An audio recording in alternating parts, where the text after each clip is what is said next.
Before I continue, anybody that took from this that marriage is a difficult thing, oh subhanAllah, there's so many responsibilities, someone is not married, he needs to have a second thought before he get married. Of course, this is a bad effect of what we said. Yes, it's a heavy responsibility, but we don't do things on our own. A person should get married, and the Prophet ﷺ, يا معشر الشباب من استطاع منكم الباءة فليتزوج. O young people, whoever has the means to get married, get married. So this is the Sunnah of the Prophet ﷺ. But all of this is meant that we learn, and then we see how weak we are, so we seek help from Allah.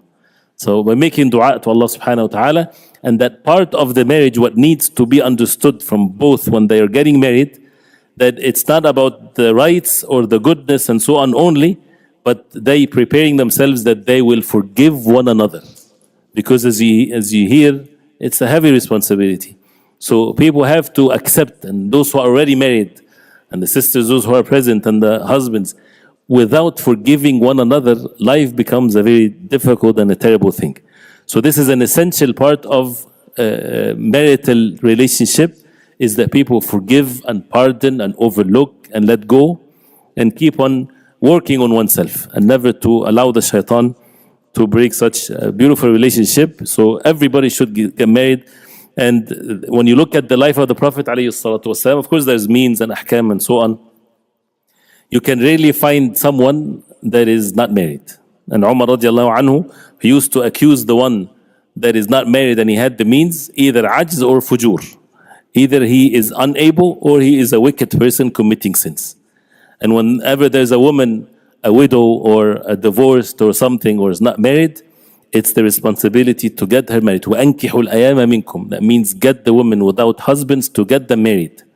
So this is a responsibility, of course, to get everybody is married, to the extent of which that we have chapters in the books of fiqh or the hadith, عرض المرأة نفسها على رجل الصالح, that the woman would she even seek marriage, and the guardian and the waliya of the woman going out to seek the right husband for his daughter, for example, not to wait for the door to be knocked to seek marriage. So it's a different subject, inshallah. We ask Allah subhanahu wa ta'ala to make it easy for everyone, inshallah.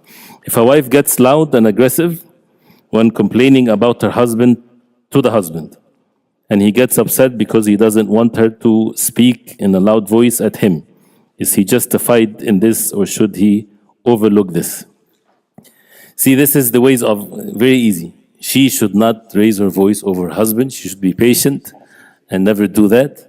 And the husband, if she does this, he should overlook and forgive, and as if she's talking very softly to him. And this does not take away the personality of the man. Actually, it's the opposite. If the woman screams at her husband and he tries to calm her or to avoid the confrontation and so on, this is what a man should do, and to overlook and to forgive. And that does not mean to allow evil to happen in the house. Say, for example, she's screaming, I want music in this house for a band to come and whatever, right? Something haram. And she's screaming and crying and so on. Relax. May Allah subhanahu wa ta'ala forgive us, and smile to her. You don't have to make astaghfirullah. Even I'm just being extreme here in this matter. But relax. It's never going to happen. So whatever she's asking for, because it's haram, it's not going to happen. But at the same time, since the man is in charge, be nice about it. And then make a plan. There's something wrong here, so we need to educate ourselves. There's no need for confrontation, because he's in charge and he won't allow it to happen. So that means it works both ways, inshallah ta'ala. So if happened at the time of the Prophet ﷺ, the companions, Umar radiallahu anhu, well, you know the statement of Umar, when he talked to the Prophet ﷺ, even he made him smile.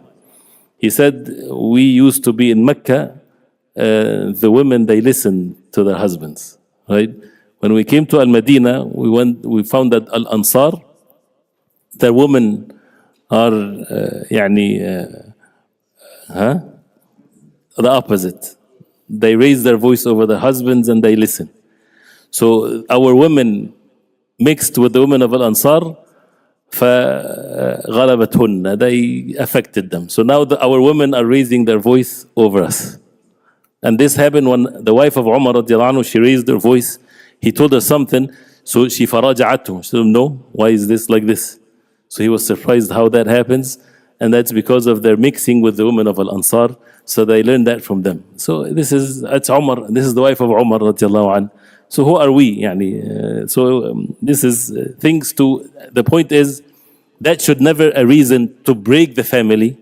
And it starts with something small and people end up, especially with the young generation, for some reason they feel I'm not being unjust here. But we have to strengthen our mental ability, not to be so fragile that we can't even stand someone to raise their voice over us and things like this. We have to be strong, inshallah. So how does a father discipline his daughters? Is it better for that to be done by the mother, and the same for sons? Is that better to be done by the father? All by the father. The father figure is very important for both the daughters and the sons. And also the mother, she's taking care of things, but actually what's more effective to the daughters is the father. And the loving nature of the father to the daughters. And the daughter, if it's being disciplined with kindness and goodness, and at the same time she won't have a chance to do bad, they're being honored like this, right? Without having anything mean to be done. And that is they listen to the fathers more, inshallah. So it doesn't have to be both ways, but sometimes there's tactics to be done. As they say, since the father is the highest authority, make him the last resort sometimes. So the woman first, if it didn't work, then she referred the matter to the husband in some situations. But the final result is that, of course, but they're both involved in the matter, inshallah.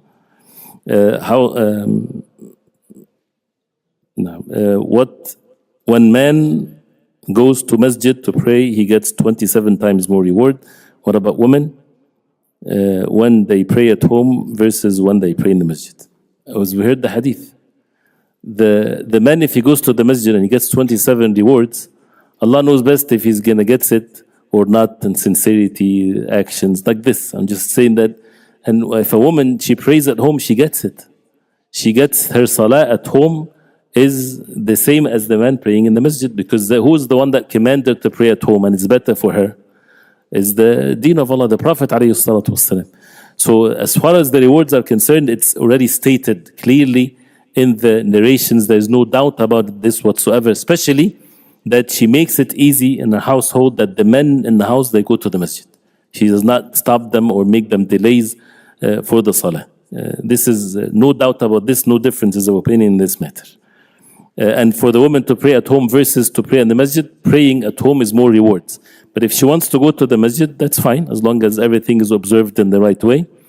And Salatul Jama'ah is not mandatory for women. If she prays Jama'ah, she got multiplication of the rewards, inshallah. But if she prays at home alone, she get the same reward as the reward of the Jama'ah. Allahu A'lam. How does one remove blameworthy shyness that prevents him from doing good? Al-haya, or shyness, is khuluq al-Islam. لكل دين خلقا وخلق الإسلام الحياء. For every religion there's a manners, traits, and the traits of this religion of Islam is al-haya. So al-haya khayrun kullu. Shyness is always good. But the shyness that prevents the person from doing good, that's not haya, it's something else.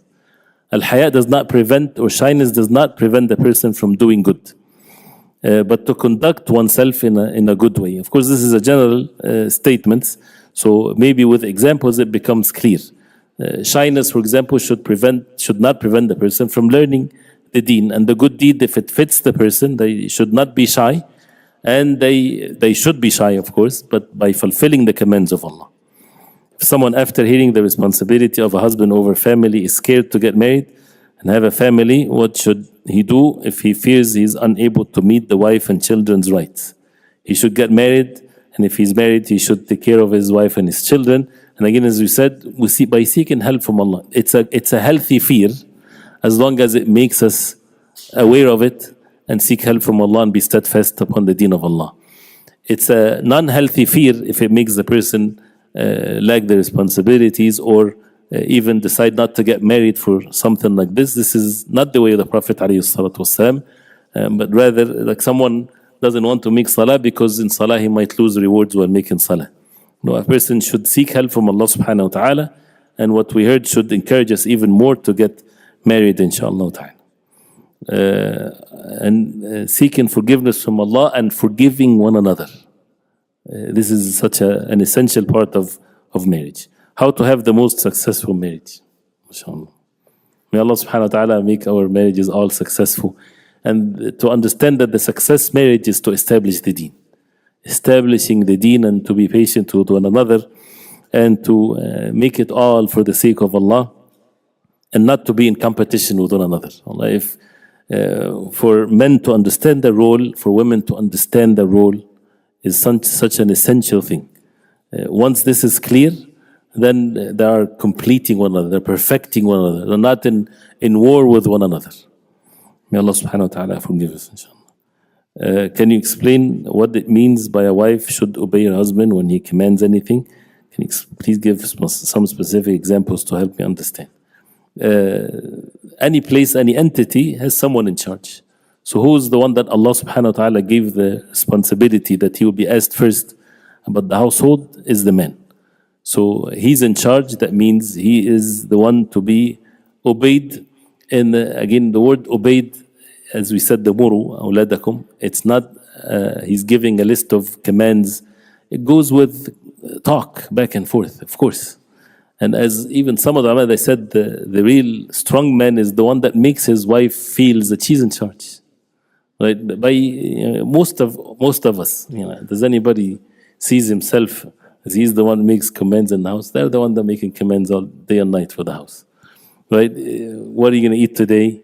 What's the things that's going on? You don't even have a say in it for the most part. And you're happy with it, and mashallah. But the things that affects the household, like the major, for example, where the kid's going to go for school. You talk back and forth, but at the end, who's the one that is responsible?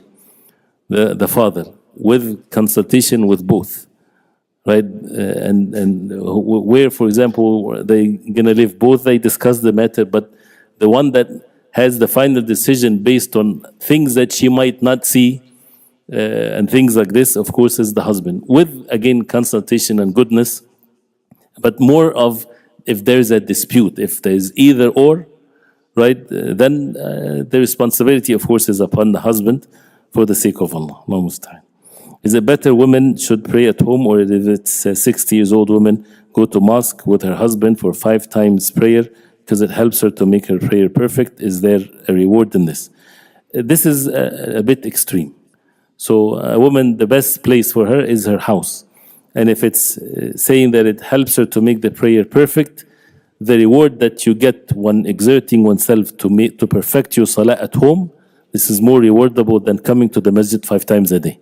And at the same time, if you come to the masjid, but not 5 times a day, the best of the rewards is at home. So, and there's no way that the commands of Allah will be the opposite is what's best. What's best is to be at home. But maybe you need to put more effort in the khushu'. Like, for example, if people say, if we turn the lights off completely, we have more khushu'. Or not turning the lights off. If a person closes his eyes, the entire salah, he has more khushu'. Well, that's not the sunnah. Prophet ﷺ would open his eyes and look at the position of sujood. So the effort that you make when your eyes are opened is more rewardable than what you feel of khushu'. Khushu' is not a feeling only. It's following the commands of Allah. And when a person put this effort, inshallah, takes the person to a high level, inshallah. If one wants to move to Medina from US to live, and I don't have someone from Mahram who could stay and live in there with me, what's the best solution in this case? Allah, be patient till Allah subhanahu wa ta'ala make it easy. If this is what a person wants to do, and everyone has their own special case. And the traveling is the issue without a mahram. It has to be with a mahram.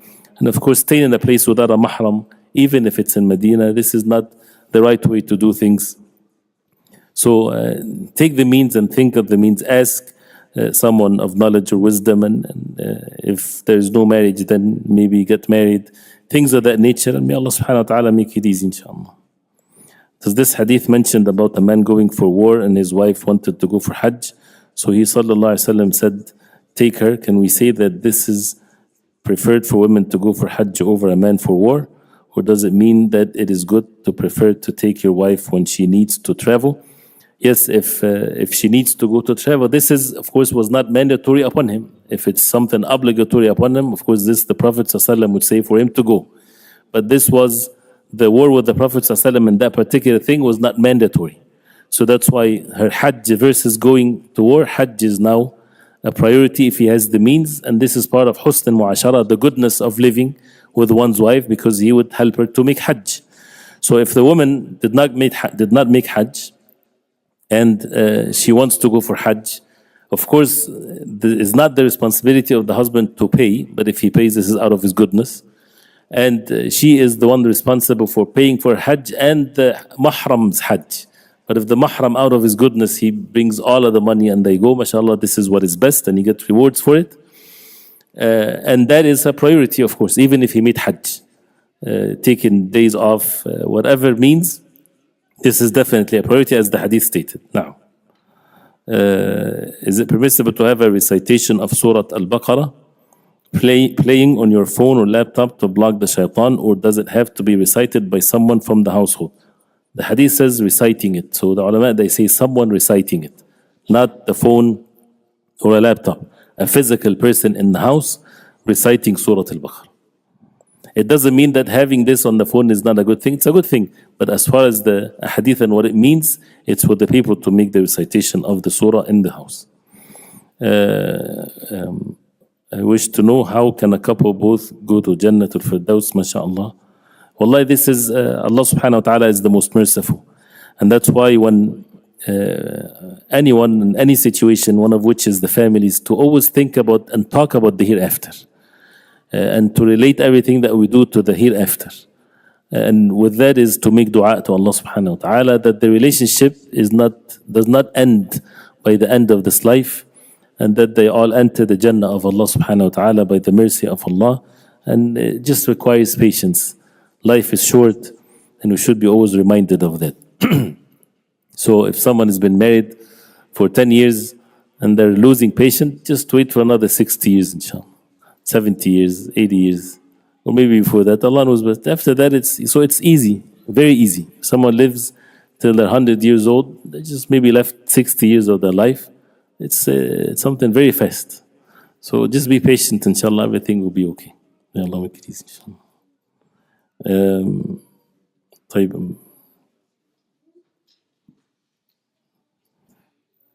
How, if my family is traveling and we stop at a hotel, can boys and girls sleep together, and can blood brothers sleep under the same cover if the hotel room does not have enough beds to separate? No, this is not permissible to be on the same bed with the same cover. If they're 10 years old and above, they should be separated. The floor, mashallah, or I'm not sure whatever it means, or another room, but that should not be done under the same cover. No. If I don't talk, and this is not boys and girls only, boys with boys, girls with girls, it doesn't matter. 10 years old, they should not have the same cover or on the same bed. Unless it's a huge bed, of course, that's still not under the same cover. If I don't talk to my relatives often, but not because there's conflict or argument, but they live far away, is this cutting ties of kinship? Is it haram? This is not necessarily cutting the ties of kinship. Cutting, that means you made it clear that they're boycotting one another. But to keep the relationship is levels, of course, but one of which is they know that if they need something, they can call you and they'll find ease at it. Sometimes, for example, if your relatives didn't talk to them for a long time and they're in dire need, they would feel uncomfortable. Why? Because we didn't talk for a long time. Once I called them and I asked them for something, it sounds weird, strange, as if I'm just using them, right? So that means there's something wrong. It should be in such a way that they are comfortable enough that whenever they need, they would be able to call you right away and tell you, oh, I'm in this and that. So that means things has to be done so that the communication is more. For du'as of parents that are accepted, is this only for du'a against their children, negative du'a, or does it include good du'a for as well? The du'a is du'a al-walid mustajab. The du'a of the parents is accepted, whether it's good or bad. So that's why it should be only directed to what is good. And the children should not make their parents angry, and the parents, it's haram for them, it's not permissible for them to make du'a I guess it's not good to make dua against their children because again the dua is accepted and Allah subhanahu wa ta'ala is the most just. In some cultures people say Hasbunallah wa ni'mal wakil towards a person that they feel has wronged them. This is an appropriate dua, and if this is done from a family member to another, does this fall into the hadith about not making dua against oneself? Back home, if someone says to someone, Hasbi Allah wa ni'mal wakil, as if you're killing that person, you get angry more. Right? That means as if a person is saying, turning to Allah subhanahu wa ta'ala alone to suffice for me against you, because that's what it means. What's Hasbi Allah wa ni'mal wakil? That means Allah subhanahu wa ta'ala suffice for me, and He's the one that I put my trust on against you. Right? If it's people are talking, fighting with each other and says Hasbi Allah wa ni'mal wakil, that means he is basically making dua against them. So that's why people should stay away from this. But rather to say better words or not say anything else whatsoever. Is it considered disobedience to parents if the son raises his voice with his parents out of excitement or naturally has a loud voice and did not intend to hurt them? No, raising the voice with bad manners in a way to return back their words or to say something negative to them. But raising the voice in general is not the proper etiquette of anything whatsoever, but rather to lower the voice. But if someone gets excited, and the children should learn to have a lower voice, it's enough for them to be heard. But raising the voice over the parents is when people are in arguments. This is as one of the early generations of Islam. I forgot who was. That someone, Al-Hasan al-Basri, if I'm correct. When someone asked him, can a man yujadil or yukhasim abah or ummah, can a man argues or dispute with his father or mother? He said, not even his shoes. You don't dispute with even the shoes of your parents. So you don't, even if you're right. One of the signs of uquq also, that you prove your father is wrong, or you prove that your mother is wrong. This is uquq. You don't prove them they're wrong, even if they're wrong. It's not what they're wrong. No, it doesn't work this way.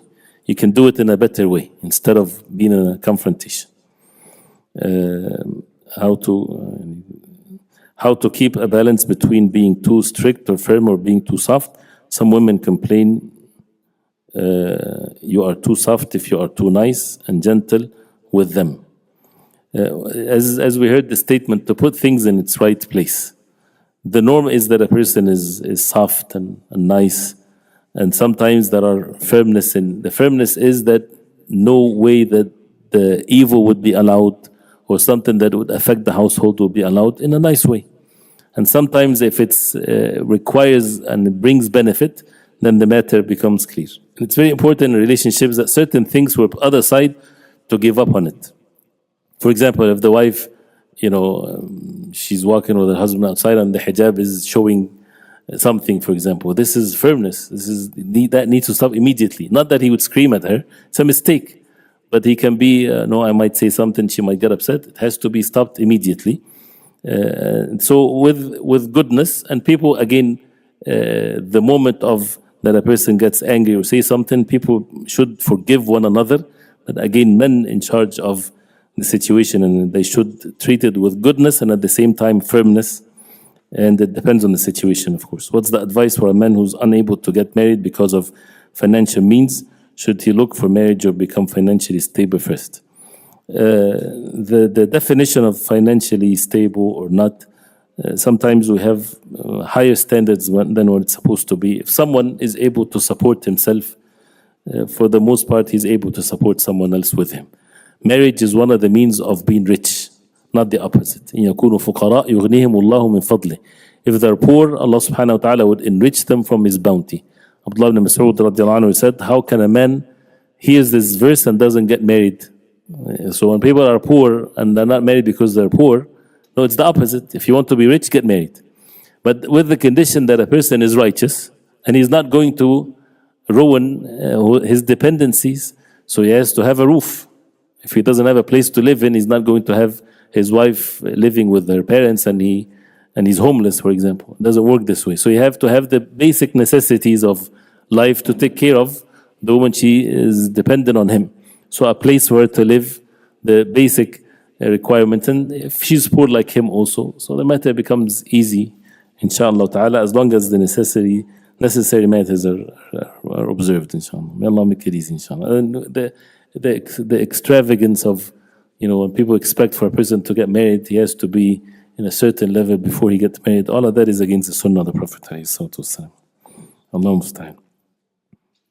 What if a wife take things negative way and misunderstand her husband and disrespects him and provoke him as a result? I didn't see anything weird or different or anything bad or anything. That's a normal thing, isn't it? What's wrong with that? What if a wife take things negative way? So if the husband is being addressed by this, be positive and misunderstand her husband. Keep on talking. The issue of communication is important, of course. Then disrespects him. How does she disrespect him? She say bad things to him. Tell her, take it easy on yourself. May Allah forgive us all. And provoke him as a result. He needs to control himself. And if he's patient, may Allah subhanahu wa ta'ala give him a child from her that is righteous. And of course, she should be advised that this is not permissible. She should be kind and so on. So it goes both ways, inshallah. As per Hadith 10, never remind people of the favors you do. Sometimes people misuse you as treat you nicely when they need some help. You go against odds to help them out, but the same people mistreat you when we don't agree with them and refuse for any unconditional demand. What should one do in such a case? A person should be wise enough that when he does something for the sake of Allah, yes, and to see if in some situations people, they are using what he gives them in the wrong way, then he should not help someone to be evil, right? So if someone is, for example, have the means and strong and healthy, and he's able to work, a man, for example, and he comes and asks for charity, it's not permissible to give him charity. You're helping this person to be a bad person. But rather, direct him, and unless there's a necessity or a major disaster happen, that's a different situation. So here in this case, but never remind people of your favors upon them. But if you see that this is a matter of abuse here to the money that they take, then it shouldn't, and a person is responsible for his money, especially for the zakah, and to put it in the right way. 2 more questions, inshallah. Can you please talk about the importance of gentle parenting, especially from a father towards his daughters? Wallahi, this is, of course, as we heard, the hadith. And that should be enough for us to apply what we heard. And ما كان الرفق في شيء إلا زانه وما نزع الرفق من شيء إلا شانه. As the Prophet ﷺ said, the rifq, gentleness, if it's in anything, it adorns it. And if it's removed from anything, it makes it not good. So the point here is to be gentle, but gentleness also not to be misunderstood. It doesn't mean to be gentle is to allow wrongdoing in the household. It's not about them not being upset. They can be upset with you all they want, but you're dealing with the matter with gentleness. So they want to do something wrong. Is it permissible for you to allow them to do what is wrong because you want to be gentle? No, but you would prevent them and you won't allow it in a gentle way. And they won't be doing it. So they get angry, then it's okay. But they won't do it, and then you teach them. And you take this in a way so that you change the situation. But but especially with the daughters, again, they are to be treated in a nice way. The Prophet ﷺ, when he said "Rifqan bil qawarir," they're like something fragile. You have to take care of it and not to hurt their feelings or anything like this, and to be extremely careful with them and to discipline them with goodness and to make sure that you don't allow anything wrong doing, and at the same time with the goodness that it works this way. And one of which is to get them to love their homes and to be staying at home, homeschooling and things of that nature brings all matters of goodness, inshallah. The dua of intimacy between spouse, is this to be recited by both husband and wife? Yes, but it's more for the husband, but it's more for both of them, because even the hadith refers to the man, but both, as the ulama, they say, they can say the dua.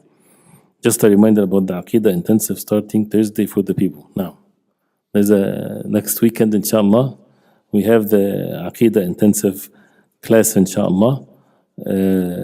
And it's going to be 2 chapters from the book of Ma'arij al-Qabul. It's long 2 chapters, inshallah. And if you're interested, inshallah, it's not going to be like in haste like this. From Thursday, inshallah, to Sunday. And we'll go word by word, inshallah.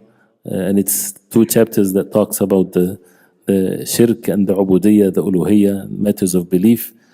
Both in these 2 chapters, inshallah. So we ask Allah subhanahu wa ta'ala to guide us and to help us and to make us among those who learn to apply the knowledge, inshallah. Anything else, inshallah? May Allah subhanahu wa ta'ala reward you. It's late, but may Allah subhanahu wa ta'ala accept the actions and make it for the sake of Allah and to make us benefit of what we heard. Not to make this against us, but rather for us, inshallah. صلى الله وسلم وبارك على محمد وصحبه وسلم سبحانك اللهم ربنا بحمدك اشهد ان لا اله الا انت استغفرك واتوب اليك